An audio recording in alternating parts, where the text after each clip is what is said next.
Ladies and gentlemen, welcome back to 20th Century Geek. I'm your regular host, Scott Weatherly, and 20th Century Geek is back. We've been on hiatus, and now new episodes are being produced, and we're back to start, and I'm being joined by co-host from sister podcast, Stories Out of Time and Space, Julian Darius. Julian, how are you doing? You okay? It's my honor to be back on 20th Century Geek. It's been a while.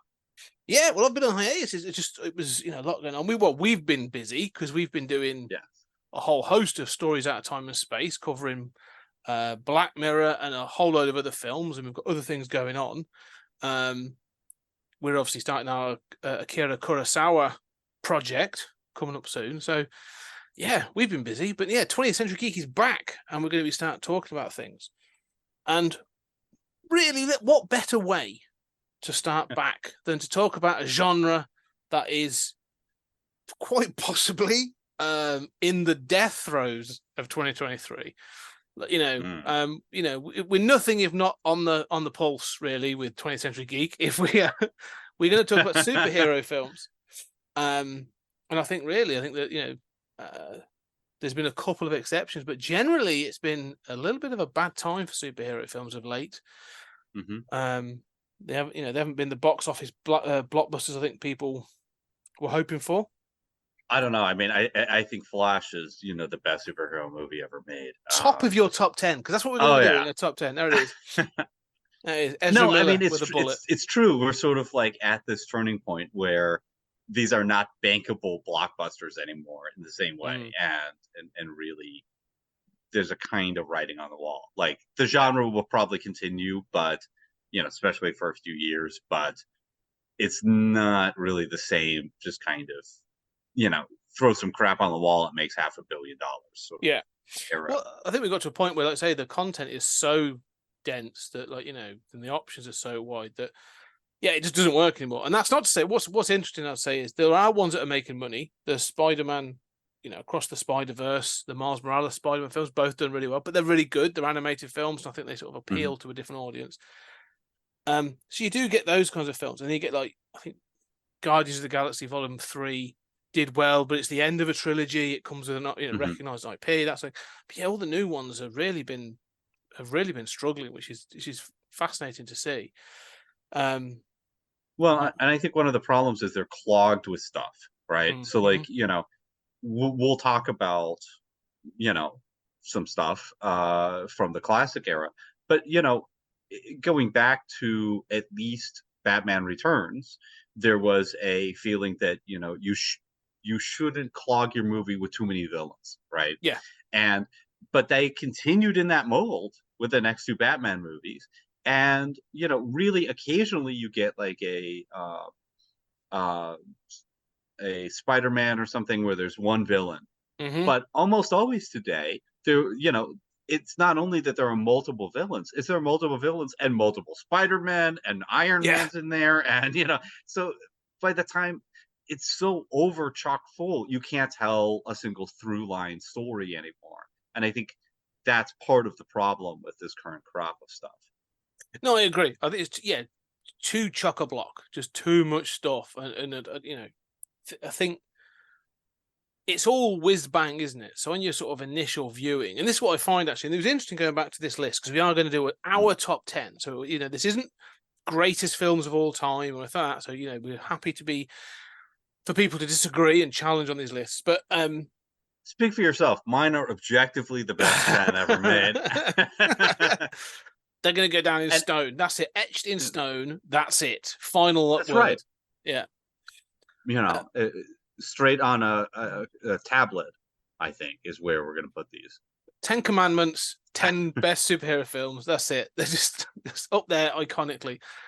Same importance, really. Yeah. Well, what I found is actually going into this,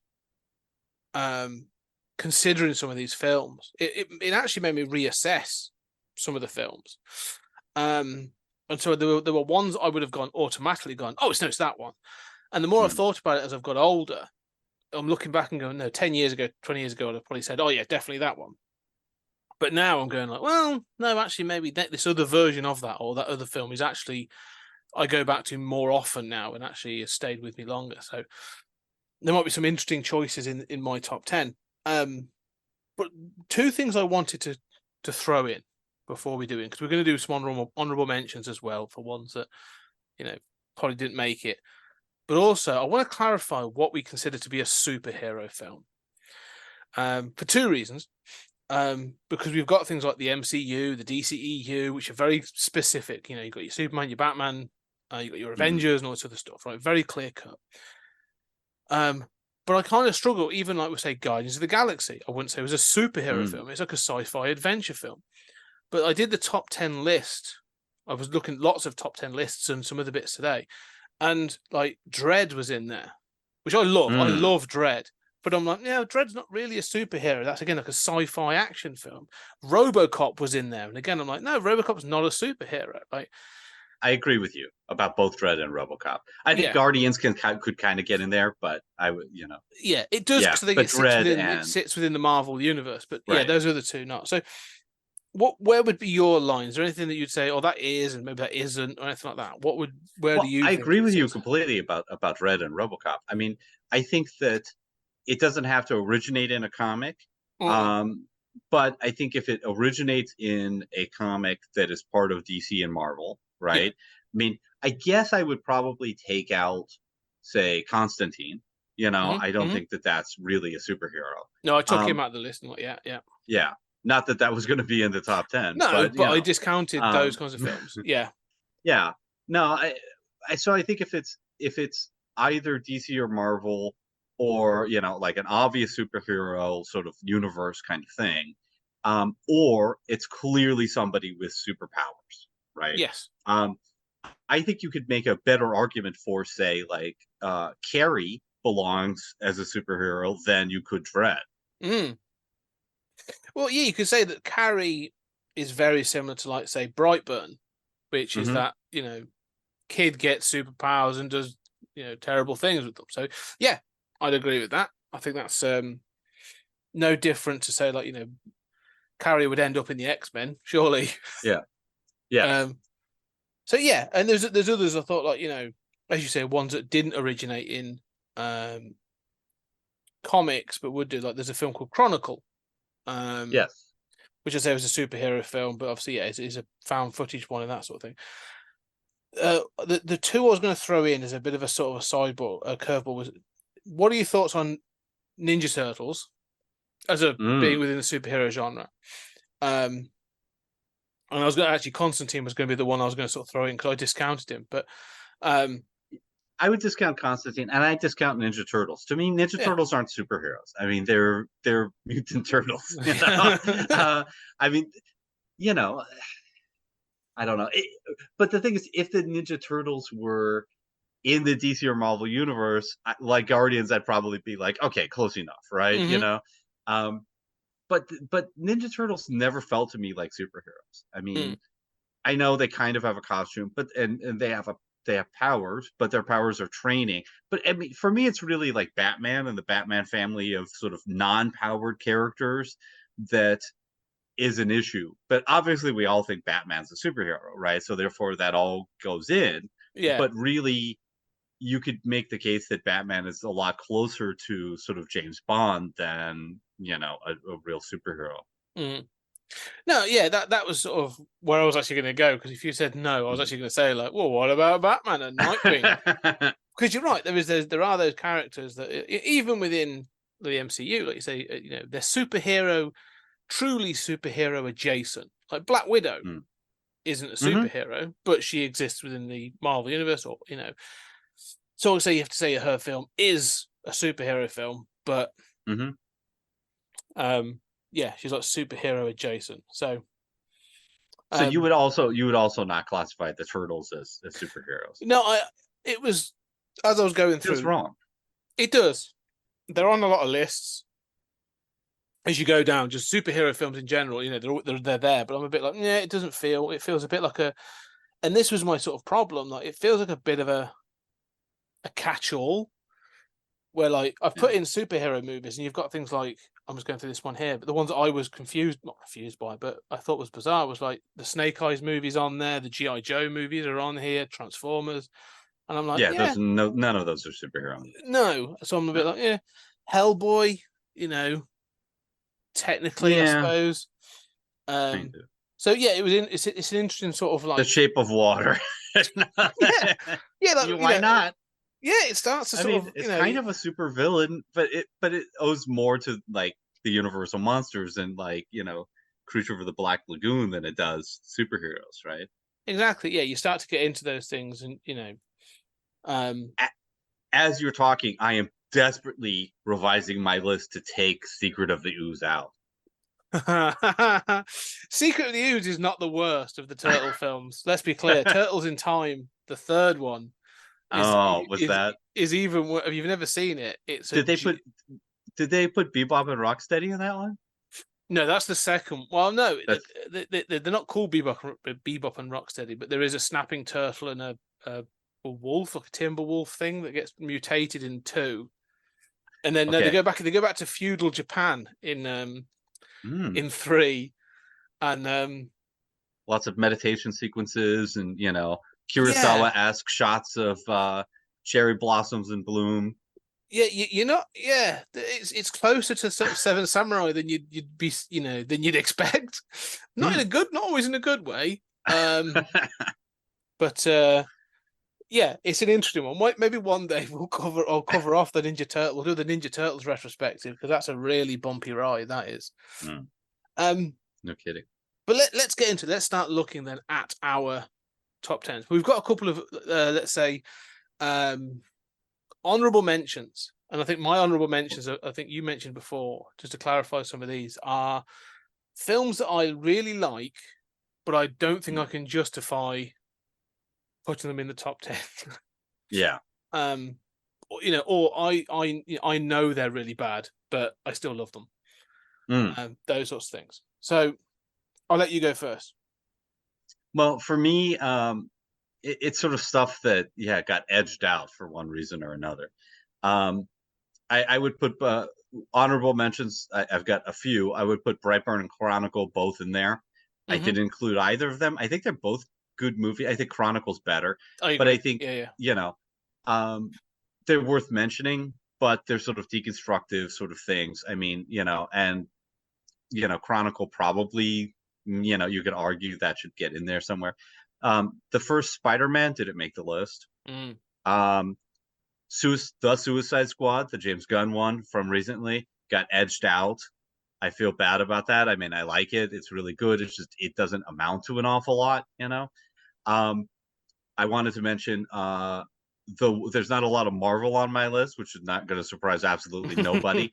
Um, so I wanted to mention the first Iron Man because I think the first half of it is great Mm. and it set the whole MCU off. The second half of it is awful, but it is actually the first half is like about as good as you can get for a Mm. superhero movie. And then the Wolverine as sort of my favorite of the Fox Okay, I was curious if that was going to Wolverine make it stuff, in. I was okay, X-Men. so that's interesting. Nothing of the Fox X-Men stuff is like I respect it. I respect it. I think it's underrated, but none of it really gets in. And the Wolverine is sort of the last one that I would take out. Okay, we may have Yeah. some. Well, I haven't got. Yeah, it doesn't make a great splash in mine. I mean, Mm. um, Yeah. but it is in my honorable mentions. I mean, to Mm. me, the two that I really like and I go back to. Well, there's three, I suppose, I go back to from so that are in my honorable mentions would be X2. Mm. That I'd like. I know that it has problems, but I really like that one. It's an early edition. I thought it was really good. Days of Future Past. Mm-hmm. I thought was a good one, and I think that's worth sort of noting. There's a lot of good stuff in that film, and I actually think the first Deadpool. Mm.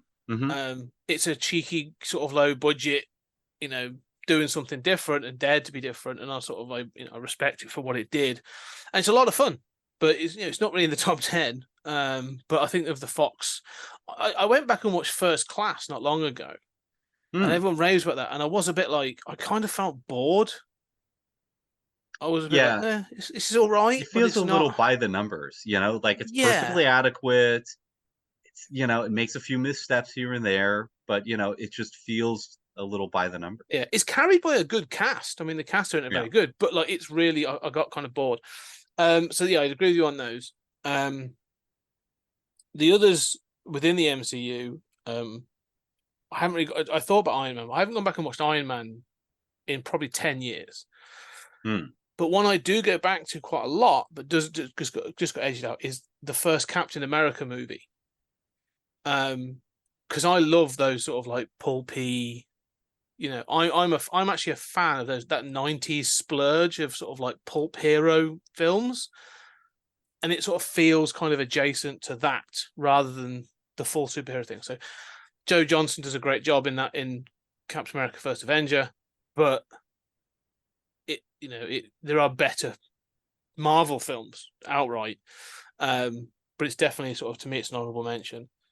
And it kind of goes off the rails. I think it's kind of, like Iron Man, like the first half is great, and the second half you're like, this is not made by the same people. Yes. No, I agree. First Avenger kind of like starts like amazing. You're like, this has no right to be this good. Yeah. And every 15 minutes it's like a ratchet click further away. Yeah. Yeah, the finale is kind of dreadful, to be perfect, in retrospect. You go back and watch it, I'm like, yeah, all right, there's some really good stuff in this, but the ending is, they're a bit like, oh yeah, crap, we've actually got to have Steve like plow his plane into ice in order to get to the next film. All right, we better do that then. So yeah, so that's sort of my thing from the MCU. There may be more. There may be more. You mentioned obviously the Spider-Man. We'll get to that. That's probably it, on your list, yeah. Yeah, well, I was looking through, and I go through my list, but there are a couple that I know are.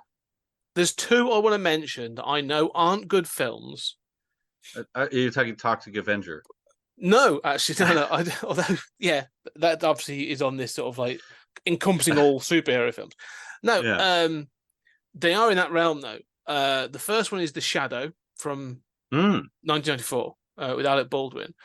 This isn't on your list? It isn't on my list. No, it's not in the top 10. I kind of love that film. It's a mess, and some of the it's got weird like humor moments in it that like just don't work. But Alec Baldwin is brilliant. Like you watch him in that, and you are like, yeah, how did you not get cast as like Batman at some point? You got passed over for Val Kilmer. That's weird. And the other one is a film that I know many people don't like, but I will happily watch, and I watch not frequently, but it's I need to watch it again soon. Is Spawn. Michael J. White, John Leguizamo, who else? Yeah, there's some big names in that thing. It's good. It's not good. It's terrible, but it's got some awful CGI in it. Yeah, it's one of those films I'm like, no, I will defend that film because it is what it is. But that was sort of edged out. Any terrible films that you would sort of throw out there? There is one other film that got edged out that I need to mention in my honorable mentions, and it's going to shock you. It is Superman 78. Oh. Which obviously I love. Okay, like I have toys that look like the Superman 78 characters. Okay, having said that, I think it hasn't aged as well as we think it has. No, I agree it was really important for doing Superman, well, and doing a sci-fi version of Krypton, and it was look, it's classic, but I think that it hasn't aged as well as we like to think, and it's got a few bumpy moments in there that I mean, it's hard to show somebody now. So yeah, that got sort of edged out to number 11. So yeah. Okay, that's interesting. Ish. Yeah. We'll see. I think there's going to be some interesting ones as we go through these that we're going to be like, you and I are going to be like, really? I think your list might even be more actually like classic than mine, because I think there's a few on mine where I'm just like, no, I just really love that film and I think it's ace and I think it's massively underrated. But okay, so real quick, what do you think would be in the running for the worst superhero movie of all time? And I have to say, Ghost Rider and Ghost Rider Spirits of Vengeance have to be and like truly like astoundingly painful to watch. those films are sort of what's interesting with those films is the first one is bad, verging on dull, which is a real crime. And so yeah, I think the first one is dreadful. Like, there's a couple of moments of like crazy Nick Cage where I'm just like, okay, I'm down for this, but like, other than that, and I loved the advertising for the second one, Spirits of Vengeance, where they were like, no, we've gone all out. This is crazy. This is the guys that made Crank. Like, this is going to be super cool. And then you get to it, and the trailer looks amazing, and then you get to it, and you're like, none of this makes any sense. Which Nick one is Cage the one with the like Ghost Rider from the past? That's like a Sam Elliott. carriage. That's the first one. He rides a horse. That's the first one. The first one. Yeah. And that climax has him riding with that guy, and they're keeping pace, even though one's on a horse and one's on a motorcycle. Well, it's a fire horse. Pace. Let's be clear, it's a fire horse. But yeah, I know what you mean. But they keep pace through the desert, and then at the end of this long travel sequence, he leaves. He just says, "I leave. I'm not gonna." You're like, so why did they go together? It's like it was one of the most incoherent things I've ever seen in a movie. I've never understood that. I'm so glad you've said that, because it's sort of, they made that and they were like, right, we've got Johnny Cash's Ghost Riders in the Sky. We've got like a rock version of that. We're going to use it, and what we want is, we want this image, and so like that's the only reason we're doing this. And then like Sam Elliott gets to the end, he's like, well, I'm off now. That was fun. Good luck. Right. Yeah, it's bizarre. And the second one has him urinating fire, and turning. I like the fact he can turn any vehicle into like a hell vehicle. That's kind of cool. And he can spit bullets and stuff. But it's sort of, it's incoherent. Like, it's beyond incoherent. Like, it's awful. Yeah, I agree. Yeah, these were the days when don't never forget, this is why we have an MCU. Yeah. It's because you could do things like Daredevil and fucking Fantastic Four and Ghost Rider and turn substantial profits. And that's what made companies say, sure, we'll loan you $1 billion, Marvel, to make your crummy movies with B-list characters. So, yeah. We have Ghost Rider to thank. Yes. There's two others that really I legitimately hate. Mm-hmm. The first one is you said the Fantastic Four, but it's the Fan Four stick, the Fantastic Four, but they've got the 4 as the A in Fantastic. Oh, the recent one, yeah. I think that's a perfectly good movie. Oh, it kind of grates on me. It's so bad. Like, it just grates on me endlessly. I don't not even the fact it's not like the Fantastic Four. Josh Trank, right? Yeah. It's just the fact that it's sort of like the films just goes all over the place. It's sort of, I find it grating, almost unwatchable. The other one is going to be an interesting one, for a reason we'll come to, but is Blade Trinity. Which is the third of the Blade films. It features, Ryan Reynolds is in it. It's one of his sort of made roles in the early 2000s or mid 2000s. But Jessica Biel in it. Like, the cast is all fine, but what's hilarious is like the story's terrible. It's got Dracula in it, or a Drake as they call him, because he's got to be cool. And Wesley Snipes didn't want to make it. Was contractually obliged, and is routinely, like, you can see he's trying to blow takes that, like, they're just like, we'll just use that one and move on. But Ryan Reynolds, like, Wesley Snipes, like, notoriously didn't like Ryan Reynolds, and so Ryan Reynolds is trying to sort of fill the screen with his humor and all this other stuff, and it's sort of so badly placed. The story's awful. It's so dreadful. It's got Triple H in as the wrestler, as one of the villains. It's just, it's dreadful. We did for Comics in Motion. They do a Comics on Trial, and I was prosecution for it, and I was just I despise that film. I really do.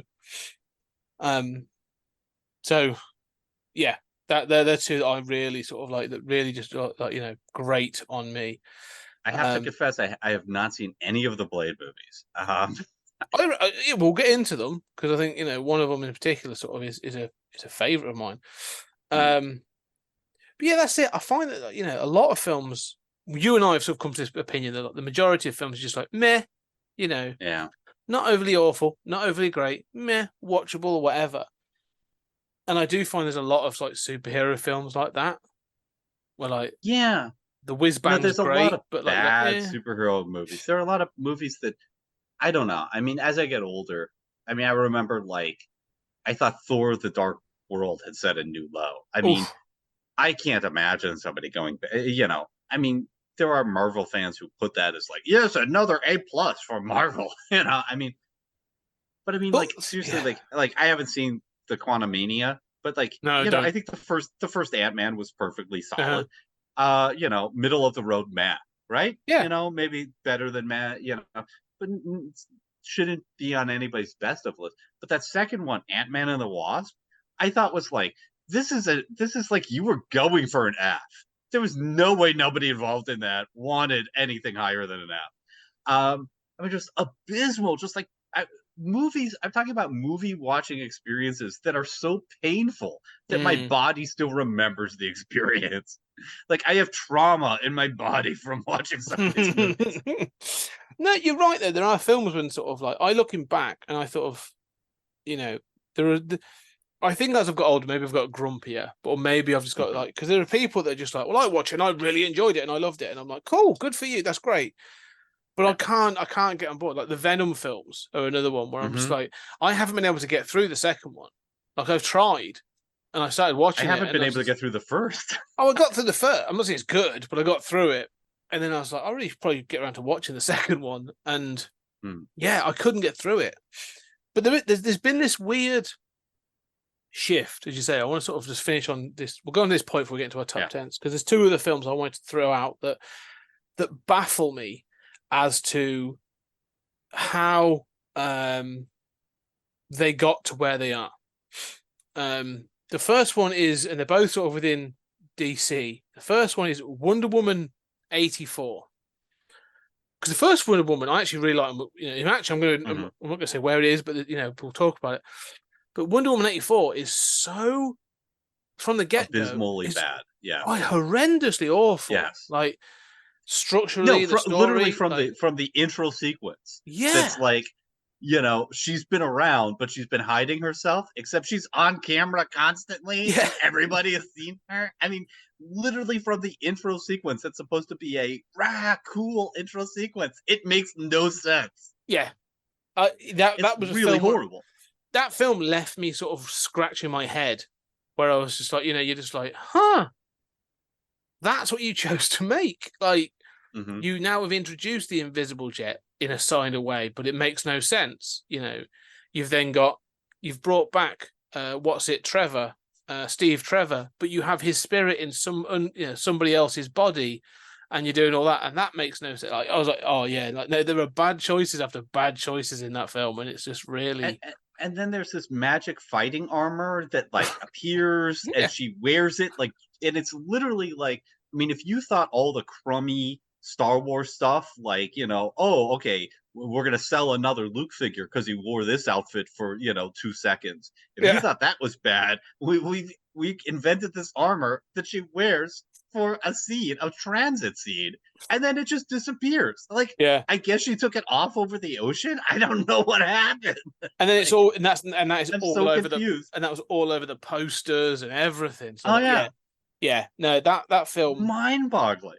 it was one of those films where I remember watching it and just being like, how did this reach Mm. like the end? Like someone's gone, that's the version we're releasing.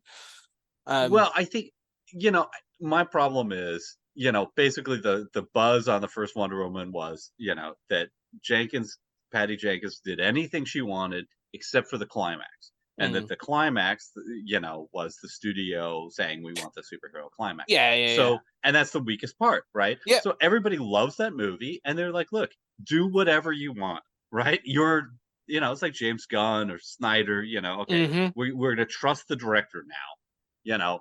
We're going to fully trust Patty Jenkins. Do whatever you want. And she's like, right, we're going to set it in the 80s and it's going to be Freaky Friday. Mm. Okay. So far, so good. All right. Well, we want to include, I mean, and it just, I think that's a case where they needed more editorial control. Yes, 100%. I've got this thing. I have this analogy I always think about is like, 90s wrestling. Mm-hmm. And everyone says about like there's a guy, Vince Russo was the guy behind the scenes. He was coming up with the angles and the storylines and stuff. But then everyone like praises him. But then like no. But then you find out that like there were like 4 other people in the room, Vince McMahon Mm-hmm. and Jim Ross and these others going like that's good, that's not good. So they were like blocking the crap for the most part. Like some shit got out. But so when everyone looks back and gives it, we think, yeah, but he had strong editorial. Someone was stopping Mm-hmm.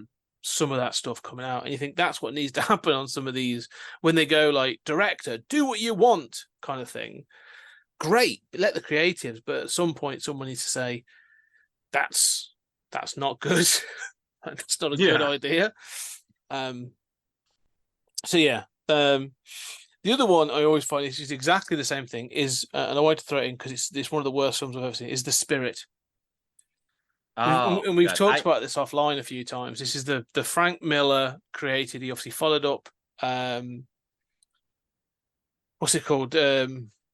Sin City. Sin City. Thank you. He got the chance to do it. Use the same technology, the rotoscoping and the black and white and stuff, and he made The Spirit, which is like a comic strip, literal comic strip, like the old sort of Will Eisner. Will He Eisner's adapted The Spirit. it in a Yeah, very different style, right? yeah, very different. Yeah. And it's one of those films again where you get to the film and you're just like, huh, that's okay, what so you made. I like The Spirit. Okay. I will defend The Spirit. It's not a good movie. Okay, I'm not going to defend it as a good movie, but it is so over the top, and it is, you're right. It is like one of those like, how did this get made sort of movies, but it is so over the top. It is so, when it's got the octopus in, a different costume every scene he's in, and he's a samurai, and then he's a Nazi. None of it works, but it is beautiful to look at. It is weird. It is like watching a beautiful train wreck in slow motion. But it definitely has ideas. It definitely is, an insane movie that I kind of give points for just being like so balls to the wall, out of control that you can see like that one. I can almost see, getting the green light and getting made that way, right? Yeah. We're just like, what, screw it. This is either going to be the biggest flop, or it's going to be, well, we have the next Tarantino, as like, Richard Rodriguez crossed with Tarantino, crossed with, somebody on acid, like, this is, and I could see there's an alternate universe in which that movie just inexplicably did really well. Maybe it was changed 10% and things landed differently, and it just took off, and it was like received like, say, Scott Pilgrim versus the World or something, right? Where it's just like, it's weird. Like Scott Pilgrim versus the World works better than, for sure, The Spirit, but it's got a lot of oddities that don't really make sense, and but it kind of got in under the wire as like, it's cutesy, right? So like, if The Spirit just kind of got taken a little differently, there's another universe in which it's like Frank Miller's the next, indie darling. It's his masterpiece. I mean, it has a good cast. So it's Samuel L. Jackson, Scarlett Johansson, Eva Mendes. Like, yeah, it's got some interesting people in it. But yeah, that film always baffled me. That one of the first times I watched it, I think I've seen it twice, but the first time I watched it, you are like, you're so sort of gobsmacked by what's going on that you're just like, oh, wow, okay, cool, right. Not a superhero movie, but worth mentioning is, earlier when we were talking about like The Shadow, it would be Dick Tracy. I have so much love for Dick Tracy, and it gets criminally ignored, but not a superhero movie. No, but I agree. There's that whole pulp era needs, I think, the Dick Tracy film. I like there's something as a bit of knowledge. Warren Beatty still owns the rights to Dick Tracy. And what he does, just to ensure he keeps the rights, is every couple of years he makes an independent film, releases it in 2 local cinemas nets where he lives, and then keeps them in a vault.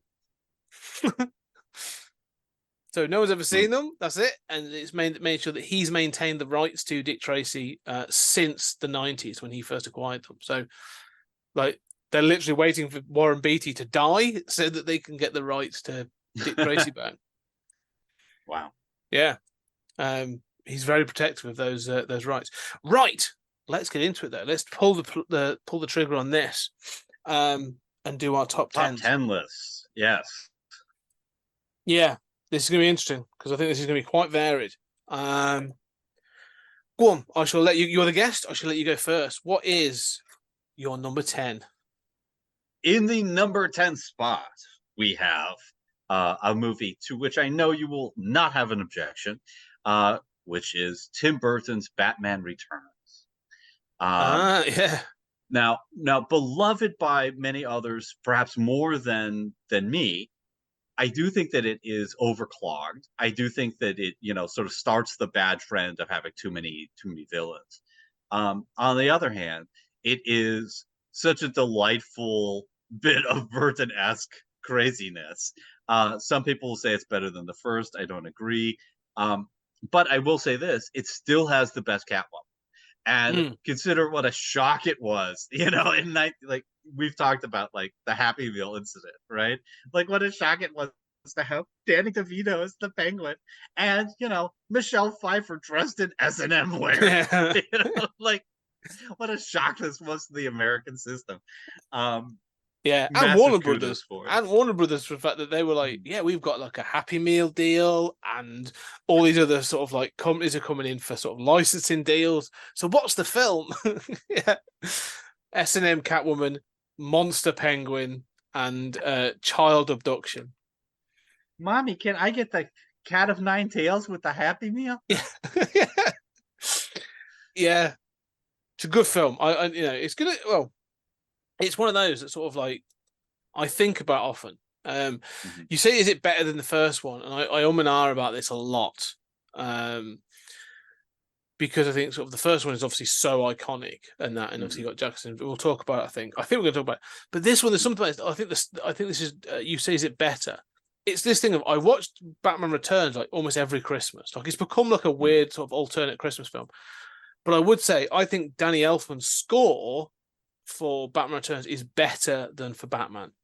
I can just listen to that score, without anything. I think it's a wonderful, wonderful score. Yeah. Sticking with dark, so I'll go for my number 10. And auteur directors adding their own spin to things. Mine's a bit of a left field one. Is Blade 2, which is directed by Guillermo del Toro. I just don't know. There's something about this film that is sort of the Blade trilogy is the best one. The first one's got possibly the best opening scene. But this is where like Wesley Snipes is like fully invested in the character. Guillermo del Toro sort of like style is on screen. They're going for something. It's got a great cast. It's darker. It's got that sort of same weird aesthetic that he eventually ends up using for like Hellboy and those kinds of things. And so it's a really good, enjoyable film for me. I think it's one of those films that sort of doesn't get enough attention, has been sort of forgotten about because of everything that's come since. But it's one of the ones that everyone talks about Blade as sort of setting the template, but the success of Blade 2 is really what people are like, oh, we can do that with with X-Men and that sort of thing. So I think for me, Blade 2 is just up there as an underappreciated gem, but it's not because it's not as well. We're going to get into like your regular heroes. I think sort of you said about costumes, all this other stuff. Like it's a bit different, but definitely say it's a superhero film. Yeah. And Guillermo del Toro is amazing.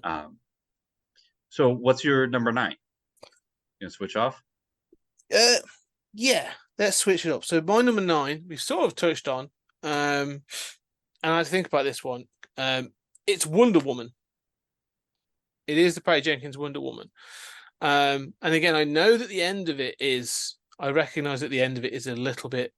It's the thing is, you say it's it's a standard superhero affair. We're going to come across that a lot, so I was like, I can't discount it. I find that the ending, although it's overly played, kind of works. You got the sacrifice of Steve Trevor. You have The fighting of Ares and the sort of the reveal, it's all fine. But everything before that, I think, just works. There's such chemistry in this film between sort of Chris Pine and Gal Gadot and some of the characters, and you have the whole thing with World War One, where they sort of like, it feels like they've not given in and just gone, oh, she's going to wear bright red and all this other stuff. Like, they're going to keep it. Gritty is probably too much, but like they've maintained an aesthetic that keeps it grounded. And so, yeah, I just think this is a really successful entry. Like, if this is your first chance to do Wonder Woman, to do a real sort of solid female superhero, this is a fantastic entry. Yeah, I agree, and it's for that reason why Wonder Woman is my number 9 too. Hey. So yeah, surprise. Yeah, I would say, I mean, I think nothing works about that climax. I mean, yeah, you want Steve Trevor to die, but I mean, the whole Ares thing, I mean, none of that stuff works really. I think it's embarrassing. Having said that, you're right. Up until then, it's astounding how well things work. Wonder Woman going over the top, in the trenches. It's a moving moment, and and it's also not a cynical movie. It's a movie where she says, they're people. We have to save people, that has that more even than the classic Batman and Superman films, has that sort of naive optimism, that a lot of people look for in superhero stuff. The other thing that I would point out about it is that, of the movies that have galvanized, people who have not been previously represented, right? I mean, let's be clear. Wonder Woman was the prime example of a female superhero. Going back to the Golden Age. Wonder Woman deserves that status. And it's so great that this was the movie that girls could, look at and say, wow, I can be a superhero too, in the middle of all of these blockbuster superhero movies. And when you compare it to, like, Captain Marvel, the Marvel stuff, which is just embarrassingly horrible. Yeah. I mean, that's got a climax where, she's using her powers in the most cliched, sort of like perfect ninja ways. And the song is literally like, you go girl. Yeah. I mean, just horrible beyond belief. And Wonder Woman, I mean, there were so many girls who were so moved to see it, but Wonder Woman does that, but it manages to do that in a way that is a fantastic movie and doesn't, shine a spotlight on it in that same garish kind of way. And when they go to London, and it makes all of its points about women being, discounted, but it does it in a way that's graceful and well done from a cinematic point of view. Yeah. And so I give it a lot of credit. It has like a subtlety, does it, and nuances that I think others. I think, as you say, sort of like Captain Marvel is probably the Marvel equivalent. But again, I think sort of there's an element of, and I'll tread carefully like this. They think of the strong female character, sort of like Miss Marvel or Captain Marvel's very much just sort of like, I'm military and therefore I'm badass. It all feels very sort of like, if anything, I even say, like, Miss Marvel could be just, there's nothing to distinguish her from being a male character. Like, they don't accentuate her as being, oh yeah, you are a female, so you could easily transplant her with a guy. I don't think much in that story could change. You could still play the same story. Wonder Woman, as you say, sort of like introduces her into, early 1900s society and highlights the misogyny and all those other things way more successfully. But then literally follows it up where you have a squad of soldiers sort of like watching her go over the top, and they're inspired by her to be like, follow. And it's a moving, successful scene. So yeah, it's a much, much more nuanced and successful version. And as you say, it feels if you were given one opportunity to do that for Wonder Woman, it just I feel it's a success for that character. Which is so White's number 9 for me. Right then, go on then. Hit me with your number 8. Okay, number 8 is a Marvel movie. Oh, One of only 2 Marvel movies on my entire list. And it is Spider-Man 2. mm, I have a lot of respect for the Sam Raimi Spider-Mans, mm. and I would even defend the third one as, having its moments and nowhere near as bad as people think, and carrying through the whole Green Goblin thing. As I really went back and thought about them, though, it was 2 that stuck with me, and I think the problem is that the Green Goblin is so terrible in one. Mm-hmm. I mean, just like looks terrible. I mean, Willem Dafoe, I enjoy watching, but I Yeah, mean, the acting's off. Like, I mean, it's so arch and over the top. It doesn't belong in the same movie. And so I mean, I admire 1 a lot. 3 is obviously a bit of a mess. yeah, It's got some real highs, but it's really, you know, too much a jumble of stuff. And 2 is really the sweet spot. Um, and I think that more than any movies of this sort of period, right, where sort of the Batman movies have died down, and this is this sort of like Marvel's coming into its own with Blade and X-Men and mm-hmm. Spider-Man, and then there's that like second wave with the genius of Ghost Rider and the Fantastic Four movies and stuff like that, and all of that leads into the MCU stuff. It Of that early wave, it's really the Raimi Spider-Man movies that are amazing and managed to capture that movie magic. And yeah, I think for the first time, even amid a glut of what we didn't realize was the floodgates opening, but a glut of Marvel movies all of a sudden, it was the Raimi ones that had that movie magic that showed that you could really do a movie on par with the classic Superman and Batman movies. So yeah, kudos to him. yeah. No, I agree, and 2 does appear on my list, but we'll get to that in a moment. But Okay. what I would say is, I know I 100% agree, and 2 is almost like 1 still has it's like there's a transition of Raimi, like there's a maturing of Sam Raimi, because I like all of he's one of those people that I always watch his films. I've watched like The Quick and the Dead, I've watched Darkman, and you can you watch Mm. those films, and was it they did the crime one as well, which I forget, but and The Gift, he's done those other films, and you go, oh, cool, he's got I like his films. But you don't watch Darkman and go, that's the guy I want to be doing Spider-Man. Like, like, I love evil. Darkman, Oh, but yeah. it's an interesting film, but like it's an odd jump. Yeah. And I feel that first Spider-Man film still has spatterings of that sort of Darkman director in it. And I think he went off and he did a couple of other things and sort of like, he matured, and he came back, and Spider-Man 2 just has much more heart. And what's it, Molina, who plays Doc, Doc Ock, is his Really performance is good. great, is really good. Yeah. And but you still get like the Raimi moments, like when he's when Doc Ock is unconscious, but his arm, the arms come alive and attack everyone in the surgery in that thing.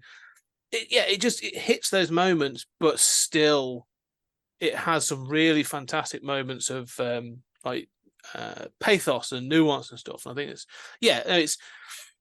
I think it works in the same way, for me at least, at that point, the same way that Wonder Woman does, where you go like, right, this is the Spider-Man film. Like, it's going to have the moments, like this is the one where he stops the train, and then they sort of hold them all over and all this other stuff. Like, moments like that are just iconic. Like, it's classic. Like, that is a Spider-Man moment. And he's brilliantly cast as Spider-Man. I mean, I remember when that casting came out, and it was like, yeah, if anything, that's a little on the nose. Like that is the exact guy you want.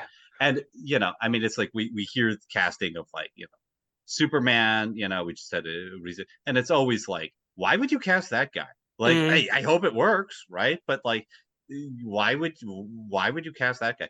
This was one of those casting moments where it was like, yeah, if Wizard ran a poll, that's the guy who should definitely be.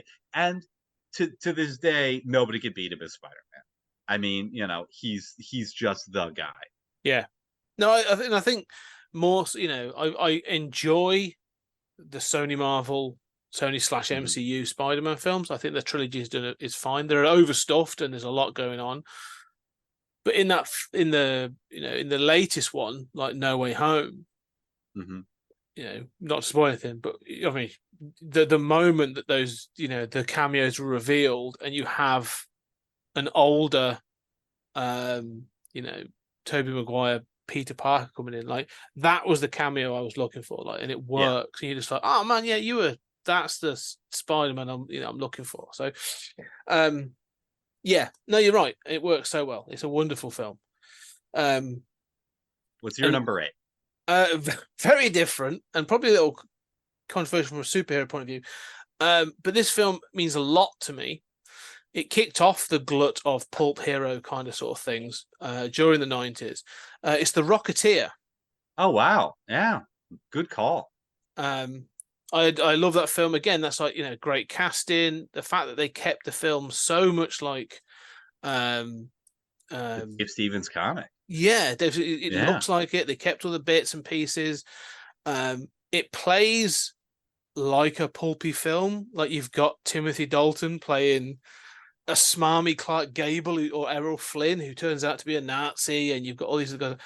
It's got problems, but like the whole end that's on the blimp and all the other stuff, like, yes, I love that film. It's proper, like, again, it's Joe Johnston, like tapping into that Indiana Jones kind of era. Like he was, everything he'd learned from Spielberg and stuff on the sets of, because he was second director on some of the Indiana Jones films, like applied to this. And you got Alan Arkin, you've got, um uh what's the name from, I can put the Castro man plays, they couldn't use Betty Page. I love the fact that obviously they were like, Mm-hmm. even Disney were a bit like, we can't use, a sort of a 50s 60s sort of like pin-up idol, so we're gonna have to rename her. um but yeah, it's just such a great film. As you say, Well, that sort of lets to do Dick Tracy and the Shadow and the Phantom and all that kind of stuff. I remember seeing it at theaters. I was a big fan of it at the time, and also really wanting to support comics movies. Yeah. At a time that really mattered. Um, yeah, I The Rocketeer, is one of those movies where I sort of like have a soft spot for it, but I don't know how good it is. Um, Fortunately, at some point we'll cover that on Stories Out of Time and Space, Mm. right? Because that's actually could be classified as sci-fi. Um, so there's no reason not to cover that. But yeah, I mean, every time I've seen it, I've thought since then, or I've seen parts of it on TV or whatever, I've thought, yeah, I don't know how good this really is, but I do have a soft spot for I know what you mean. It's one of those that sort of, I think there's a nostalgia for it more than anything. It's sort of, um, it sort of did okay in it. the Hmm. early 90s, 1991 it came out, and it's one of those films I always wished had done better, because I was always like, oh man, I want to see, as a kid, because I really want a sequel to that film. It made me go off and read the comics. Like that was it. Like then that's when I went, and when I got into comics, I was like, oh, I saw The Rocketeer, and I was like, that's awesome. So it was successful. But to me, it's sort of like it's an entry point film as well. Like you can play it to the kids. There's no worry about, it's sort of, upsetting or offend anyone. It's very Mm. safe, but it works for me. It's a fun sort of Sunday afternoon adventure. It's almost like a perfect example of that. Yeah, fair enough.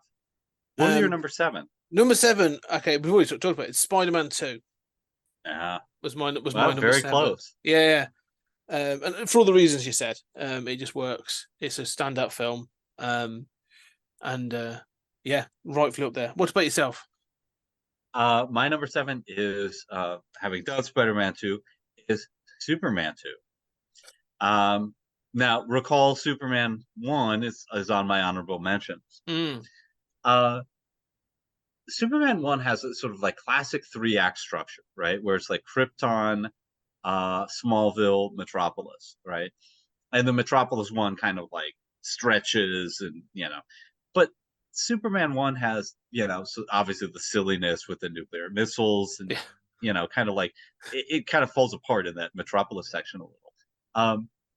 But Superman 2 is such a I mean, look, obviously everybody loves Zod, right? And this is the Zod. Forget that crummy, poorly acted Zod from fucking Man of Steel. Or I'm wearing an armor, like fuck you. This is the real Zod. He just dressed in black. He doesn't, he's a Superman. He doesn't need to wear fucking armor. Just like Clark Kent doesn't need to, look like he, is a professional wrestler. And here's what it does right. I mean, the first half is all the downward motion. It's a 2-act play. The first half is all downward motion. By the end of Act 2, by the end of Act 1, Zod has taken over the United States of freaking America. It's in the White House. Like, think about like the X-Men movies, right? Like the whole point of the X-Men movies is Magneto is a threat. Mutants are here to stay. They're going to overthrow civilization at some point. And in X3, they're like, right, we've got to finally show that Magneto's going to move a bridge. Screw that, man. Like Superman 2 was like, no, we're going to show him taking over the United States, back in 1982. And so that's number one. And then at the end of that first act, Superman has given up his powers and he's hanging out with Lois Lane and he's bullied. And it's clear that Lois doesn't love him anymore. That he's, and that's that low point of like, he's watching TV as the world has been taken over by Kryptonians, and the girl I gave it all up for, is a shallow bitch. Really right. Yeah, that's kind of true. And then it's all the comeback in the second half. But what a great arc! What a great, satisfying depiction of the real threat of superpowers in this world. I mean, for all of Man of Steel's, Miracle Man ripoff conclusion, Superman 2 was doing a version of that in freaking 82, of really showing the consequences of this stuff. And doing it better in a lot of ways. So yeah, Superman 2 gets on there for my number 7. Question then on that, because I do like that film. I do. It's fun, and what's it? Terrence Stamp is wonderful as Zod. I mean, that whole kneel before Zod is just sort of iconic. And I love the costumes. What about your point there? So which version do you think is superior then? I go with the original. So I mean, I've seen the Donner cut. The problem with the Donner cut is it takes the ending from Superman 1. Yes. So originally they were shot, at the same time. Yeah. And the idea was they were going to save money, and then they ran out of money, and they didn't really have an ending for Superman 1. How you can do this? I mean, like, it's so stupid. Imagine we're going to shoot the first 2 movies. We don't have a script yet. Yeah. It's so stupid. But so they basically took the ending to Superman 1, Superman 2, and used it as Superman 1.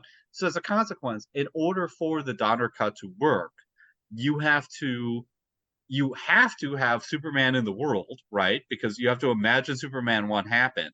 But you also have to imagine Superman 1 didn't happen, because we're going to reuse the ending. He does sort of have to accept it's a sort of this is a Superman story. Like, he's arrived, he's done stuff, and now we're here and move on. So I know what you mean. The Donner cut, is unfortunate.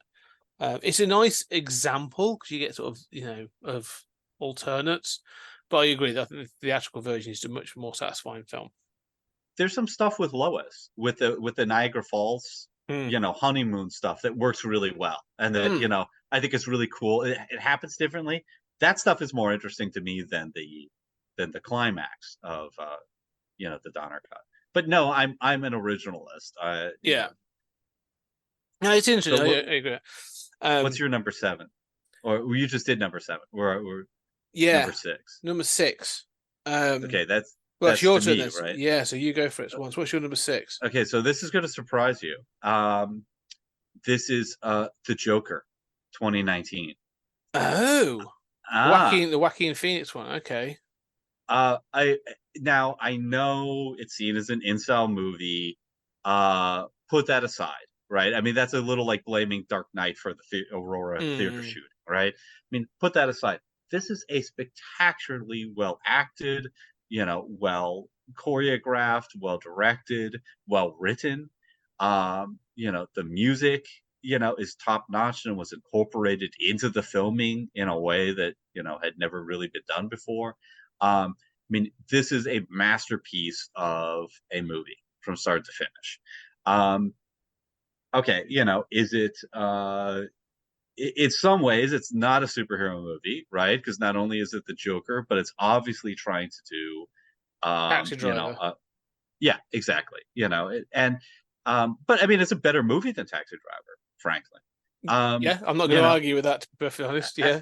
and I'm a huge Scorsese fan, but this takes all of these, synthesizes all of this other stuff from Scorsese, and I think its through line is kind of the disaffected guy, like Taxi Driver, except it's got despite the incel fan club, it's got social messages of you know um, what happens when somebody goes off their meds because their government cuts. Mm. I mean, this is also a story about cutting social services and letting people fall through the wayside and creating a cruel society that grinds people down, and unexpected consequences of doing so.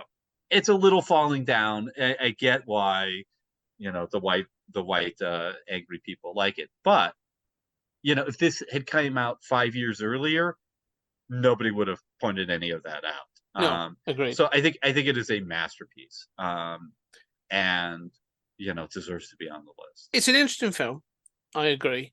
Um, I think Joaquin Phoenix is just a fabulous actor. I think he's just one of those that sort of is always interesting to watch. Even when it's sort of like he does films that I'm like, yeah, I'm not really into the film, but I'm always interested in what he's doing. Like, I think he's just a fantastic actor.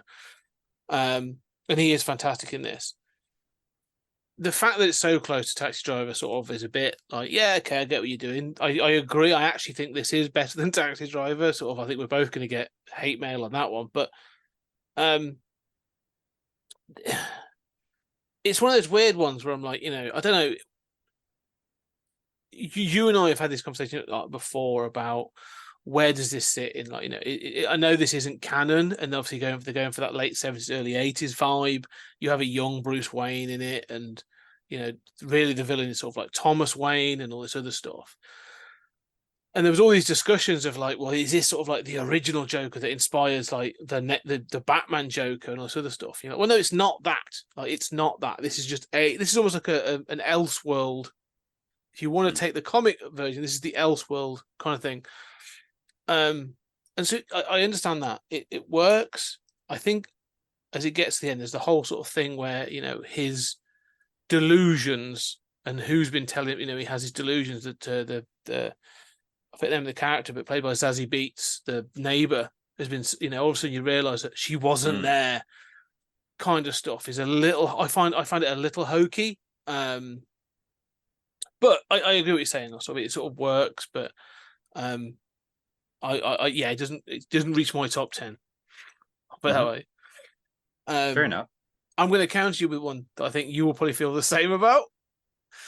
And let's think about this, because I altered between this and the previous film. So I chose Logan, the third of the Wolverine films, and the reason for this I chose is I like the Wolverine. You and I again have talked about this. And I think again it's a film where parts of the Wolverine are ace, like absolutely excellent. Like, it's Wolverine at its peak. But you have all this sort of story. It's got all the Japanese stuff. Some of the action is fantastic. And it kind of just degenerates into the same thing as Wonder Woman does at the end, where you're like, oh, you've got the Silver Samurai and it's going to do all this and it's okay. It's blah blah blah blah. But a lot of stuff before that is really good. You get the whole stuff in sort of with the nuclear bomb drop in and all those kinds of things. It's absolutely fantastic. But one of the things I love is I love Unforgiven, the Clint Eastwood film. Clint Eastwood. Yeah. And the reason I like Logan is that, one of the things we've said before is like letting that story play out. Like, one of the things about superheroes in particular is they're sort of caught in the second act all the time. They're always going to be a certain age. They're always going to be on the adventures. So to have a film sort of set in that sort of timeline where it is like, now this is the end. Like this is like things have sort of gone to shit, and everything's at their lowest, and this is how it turns out. And I just love the fact it's grimy and it feels like, this is Hugh Jackman. I think gives a great performance. I think it sort of feels like, he obviously cares about the character. But just having this thing of like, yeah, he's, we've seen him at his best. Like this is him when like actually he's now suffering from adamantium poisoning. He's got all this stuff going on, and he's going to have to deal with this stuff, but keep his humanity. As he meets people on the road. I think it's a fabulous film. It's beautifully shot. I think that the cast are great. The young girl who plays sort of Laura is really good. This is like her first film. Patrick Stewart coming back sort of like again for that guy who's just got so many roles he can just play until he's dead. He's great. So it just works for me, and it has those emotional beats that I think I was looking for, sort of like for a trilogy that starts with X-Men Origins Wolverine, but to end with Logan, that's kind of a success, and I think in itself. So yeah, so Logan is my number 6. No, I respect that, and I think that Logan doesn't really work for me. I want it to work for me, but I just feel sort of it just doesn't click, and it leaves me sort of not feeling nonplussed and sort of feeling like I see what that scene was doing. It was a decent version of that, but I'm not moved by it. It feels just kind of like, well, this could happen. I mean, I like the mentorship between him and the girl. But I think in most ways it doesn't feel like really a swan song to me. It feels like, well, this is just one more adventure. That's my opinion. For me, why I like Wolverine better is because it's a meditation on death. I love all the Japanese stuff. I love, the long shots that, that that go on, that are puzzling to a modern audience. I love the distant shots, that aren't focused on characters. There's a lot of just kind of artsy, aesthetic stuff in there that, whereas Logan, and I'm an aesthetic guy, I'm very moved by that stuff. I cry in modern art sections of museums. Okay. Like I'm the weirdo standing there just holding my head, crying at the canvas that's all blue, and I'm the one stood next to you going like, I've got a blue wall. I'm going like, I've got a blue wall at home. Yeah, so I mean, I'm the aesthete, right? So like, I love that kind of stuff, and for me, Logan is kind of like, it doesn't give me. There's no aesthetic to Logan except kind of bleached out, sort of thing. See, to me, the thing is, I agree, because I think this is where you and I do different. You have that sort of obviously we're going to be doing the Kurosawa project we're working on, so there is that. So I think the Wolverine, and they're both the same director. It's worth noting as well, just to sort of highlight, like it's James Mangold, who has done some pretty good stuff. Did both the Wolverine and Logan, right? But what I find interesting is, for me, like you talk about those Japanese aesthetics, the holding the shots. I think Logan is more. It's looking at more like John Ford, even I'd even say Clint Eastwood directing. Those sort of like Western directors, sort of like it endlessly sort of tries to ape Shane, which is okay. I've watched a couple of times. It's fine, but like gets held up as like the last true Western. But I feel that's sort of it's there. It's that sort of like this is a cowboy film. It's trying to get that sort of. It's trying to be Unforgiven, that sort of thing, or Pale Rider, or those kind of films. So it's got more of a sort of a classic American look, I think. But I do enjoy that. So I like the aesthetics in that. Okay, guys, I'm going to jump in right there. That's a bit of a stop point for us. We're down to our top 5. So when we come back for part 2 in the next episode, Julian and I will be covering our top 5 personal favourite superhero movies. How controversial will they be? I'll come back and find out. But in the meantime, tell us what you think. Have we been off the rails? Are we right on track? What do you think of our choices so far? Or even our comments about films that we think are honourable mentions or some of the worst ones? Let us know. Get in contact. Find us on X and all other social media platforms under at 20th Century Geek. Leave a review. We're back. Come say hello. I'm very excited to be back. And also check out our Patreon. The amount of stuff we are doing on the Patreon now is phenomenal. All kinds of stuff. There is us trekking through the Twilight Zone.